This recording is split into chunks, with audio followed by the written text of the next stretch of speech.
নমস্কার, আমি তরুণ ঘোষ।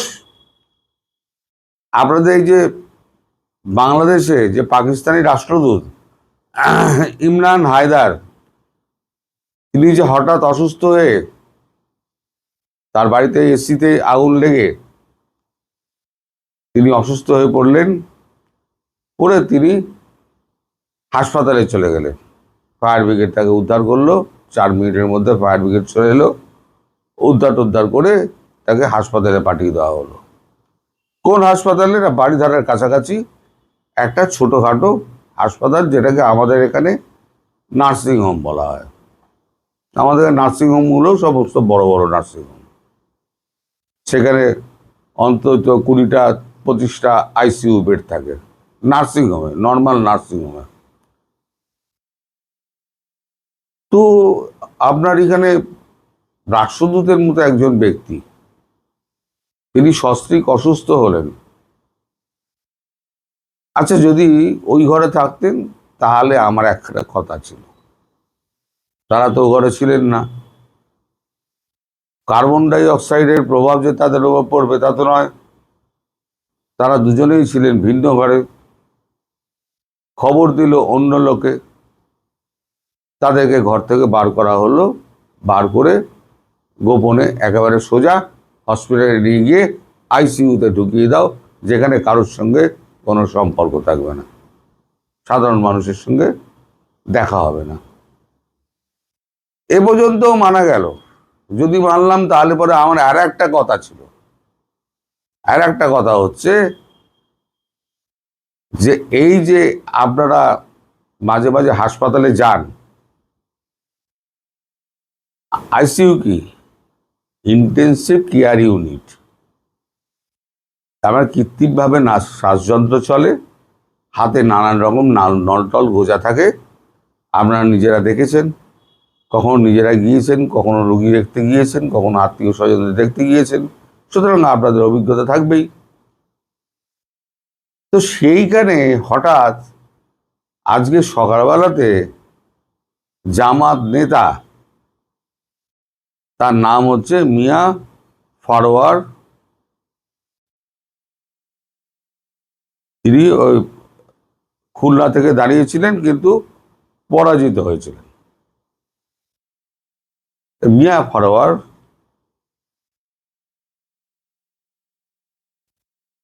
তিনি ওখানে দেখা করতে যান।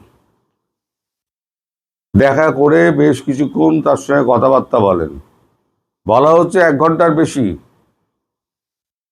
এইবার আপনারা আমায় বলুন, 1 ঘন্টার বেশি একটা একে আইসিইউ রুগীকে ডাক্তার কথা বলতে দেবে? যদি দেয় তাহলে আমার আর একটা কথা ছিল। তাহলে কি কথা হলো? আইসিইউ রোগীর সঙ্গে কি কথা হলো জামাত নেতার? আমি পরে আসছি, আসল ঘটনায় পরে আসছি, যে ভেতরে ভেতরে কি হয়েছে সব পরে আসছি। এইবারে যদি তাও ধরে নিই, ঠিক আছে, তাহলে আমার আর একখান কথা ছিল,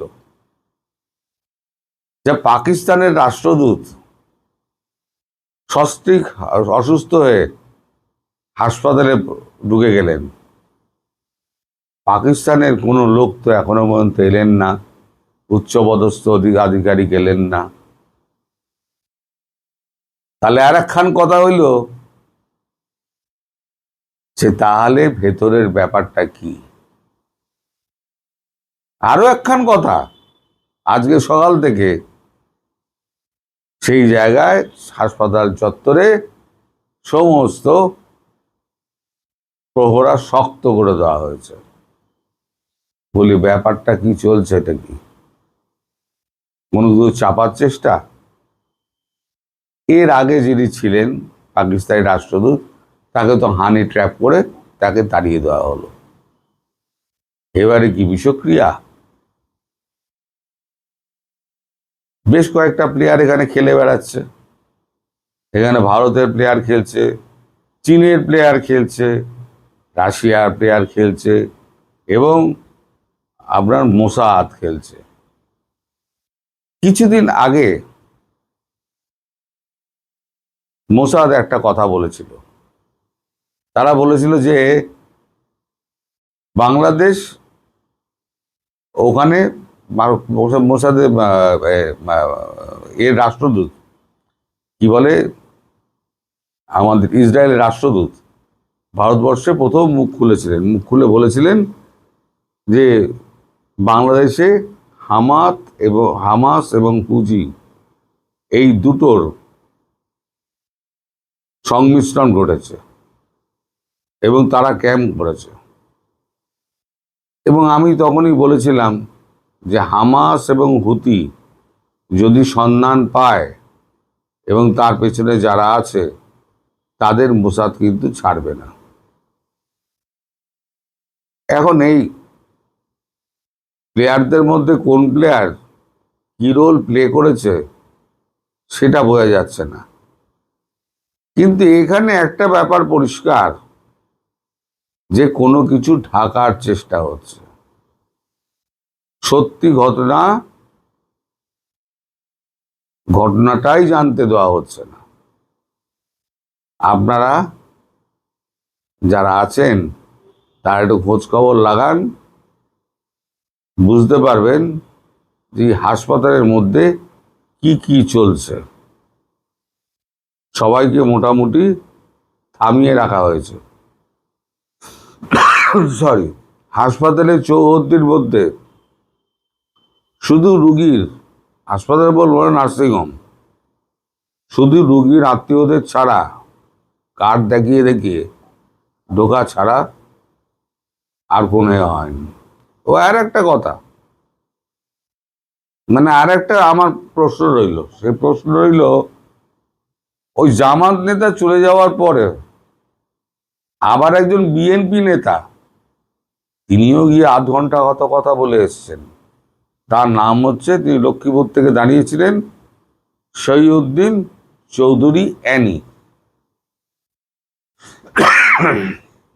ইনিও গিয়ে কথাবার্তা বলে এসছেন। এখন কথাবার্তা বলে আসছেন নাকি অন্য কিছু বোঝা যাচ্ছে না, কিন্তু অতিশয় ঘোরালো ব্যাপার। সব থেকে বড় ব্যাপার, এত বড় ঘটনা ঘটে গেল, পাকিস্তানের পক্ষ থেকে কিন্তু এখনো কোনো উচ্চ পদাধিকারী এসে পৌঁছালেন না।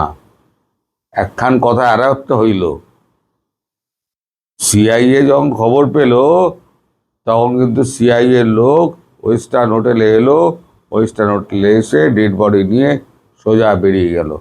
পাকিস্তান কি এমন লোক হতে চাইছে যে পাকিস্তান মুখও দেখাতে চাইছে না। পাকিস্তানের অবস্থা কিন্তু রীতিমতো খারাপ, খুব প্যাচের মধ্যে পাকিস্তান রয়েছে, ধরা পড়ে গিয়েছে। যে যে জায়গায় গিয়ে দাঁড়াচ্ছে ব্যাপারটা, পাকিস্তান কিন্তু ধরা পড়ে গিয়েছে। আগের রাষ্ট্রদূতের ব্যাপারে এই ঘটনা ঘটলো, পরের রাষ্ট্রদূতের ব্যাপারে এই আর একটা ঘটনা ঘটলো। সমানুপাতটা দেখুন। যখন উনি রাষ্ট্রদূত ছিলেন, ইনি মাঝে মাঝে যাওয়া আসা করতেন, ইউনূসের আমলেও ছিলেন। তারপর উনি বরাবরের জন্য এখান থেকে চলে যাওয়ার পর পূর্বতন রাষ্ট্রদূত ইমরান হায়দার এসে বসলেন। বসে তার অসমাপ্ত কাজগুলো, ইউনূস এবং পাকিস্তানের গোপন যে অসমাপ্ত কাজগুলো, সেই অসমাপ্ত কাজগুলো উনি করছিলেন। এই অসমাপ্ত কাজগুলো বাগড়া দেওয়ার একমাত্র লোক রয়েছে কিন্তু মোসাদ। সব আঙুল গিয়ে ওই মোসাদের দিকে আঙুল মানে করছে, পিন করছে। এর পেছনে কি কি থাকতে পারে না থাকতে পারে আমি জানি না, তবে জিনিসটা কিন্তু খুব সহজ নয়। আপনারা সহজ করে মোটিভ থেকে দেখবেন না। হয় এখানে বিষক্রিয়া হয়েছে, না হলে পরে অন্য কিছু হয়েছে। বিষক্রিয়াতে কিন্তু অত্যন্ত পারদর্শী আমাদের এই মোসাদ বাহিনী, আর তারা যদি এখানে ধরে থাকে তাহলে একেবারে মৃত্যু নিশ্চিত। তারা বেঁচে আছেন তো আদৌ? আমার সব থেকে বড় প্রশ্ন, তারা আদৌ বেঁচে আছেন তো? বেকার ওই মহিলা তার সঙ্গে থেকে আর ওই সমস্ত গল্প টল্প ছড়ানো হচ্ছে না, ওই মহিলার সঙ্গে সম্পর্ক, ওনার সঙ্গে এ নিয়ে ঝামেলা, সব গল্প, সব গল্প কাছা। এগুলোর সঙ্গে ওই মহিলার কোনো সম্পর্ক নেই, এগুলো একটা গল্প তৈরি করা হচ্ছে আপনাদের জন্য, এক সুন্দর স্ক্রিপ্ট তৈরি করা হচ্ছে, যেটা আপনাদের বোঝানো হবে। আসলে খেলা চলছে ভিন্ন, যেটা সরকার বলতে চাইছে না। দেখুন সরকার বলতে বাধ্য হবে, অথবা সত্য আপনা আপনি বেরিয়ে আসবে। আজকের ভিডিও তাই বলে রেখে দিলাম। সবাই ভালো থাকবেন, সুস্থ থাকবেন, সাবধানে থাকবেন। নমস্কার।